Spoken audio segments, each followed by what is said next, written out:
In this movie, I'm going to show you how to install XAMPP on a Mac. XAMPP is spelled XAMPP. It's a package that includes the Apache web server and MySQL and PHP and a bunch of other things. And we're going to be using it for running the examples in this course. So you need to install it on your machine if you want to follow along with the examples in this course. Before you install XAMPP, there's a couple of things you'll need to do. One is to check your system preferences, and you want to make sure that you're not already running a web server. So under sharing here, if you see web sharing, you want to make sure that it's unchecked. If you have the very latest version of OS X, you probably will not see web sharing here, and that's fine. That means that you're probably not already running a web server.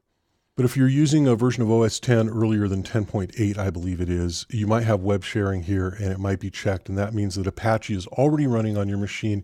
You want to uncheck that and quit that version of Apache before installing and running this other one.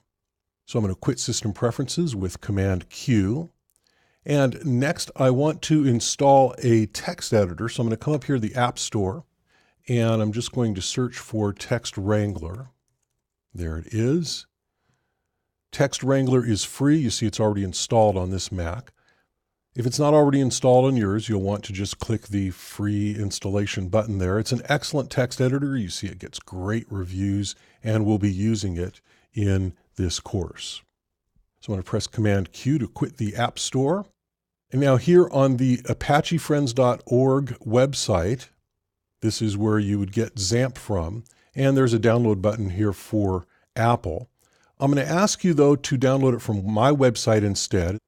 And the reason for this is explained on this page, but basically, because they update the XAMPP package frequently, the way you install it and the way that it works tends to change frequently. And if you really want to follow along with my installation and follow along with the examples, then you probably want to be running the exact same version that I'm running today as I do this recording. And you can download that right here under the Mac section here for XAMPP for SQL or MySQL 2014 current version. That's this course, and you would download this version 1.8.3-3. You would download that and install that one. It's probably okay if you install this other one from the XAMPP website from ApacheFriends.org. It's just, it might look different on the screen and some of the installation steps might be different and you might need to figure some of that out yourself. If you really just want to follow along with me, then I suggest you download it from my website. Now, I've already downloaded it here and I have it here on my desktop, and I'm going to double click on this DMG package and it brings up this installer, and I just double click on this installer and you get this standard warning that I downloaded it from the internet, and I say, okay, go ahead and open it and type in my password, and we'll just press next, and we'll leave all these things checked, press next and press next again just to install it to the default location. I'll uncheck this because all it does is bring up a web page, which you can bring up at any time.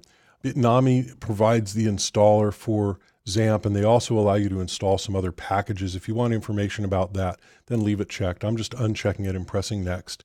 And next one more time to go ahead and run the installation. And you'll see some ads up here about Bitnami. The actual software does not have ads. It doesn't install anything unnecessary on your computer. It's actually a pretty good package, and I've been using it for a number of courses over the years. All right, so setup is complete.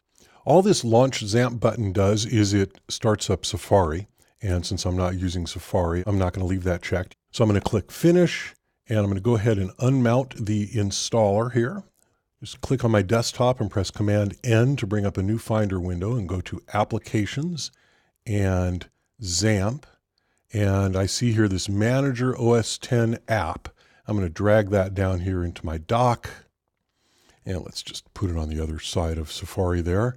And I'm going to go ahead and click on that. It calls itself Application Manager from the inside. From the outside, it's Manager OS X. I'm just going to type in my password. This is my system password because it needs administrator privileges. And select Manage Servers. And you notice that it already started Apache because we just installed. That won't always be the case though. So you may have to select that and press Start, like I'm going to do with MySQL. I'm going to start MySQL. I select it over here and I press Start.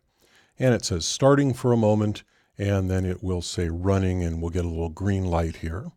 And there we have it. Now I can Command Q quit. It'll always ask me if I'm sure. The manager application does not need to keep running. Those servers are now started and they're running in the background. And so I don't need that manager app again unless I want to stop them. For example, if I wanted to stop them, I could click on the manager app, type in my password, and go to manage servers, and then I could stop them. I could press stop here. I could select that one. I could stop there. Most of the time, you're not really going to need to stop them. Pressing Command Q here to quit. Running them all the time doesn't take much CPU or much energy. So I'm going to bring up Google Chrome here, and I'm going to open a new tab and type in localhost. And there we have it. We're running XAMPP.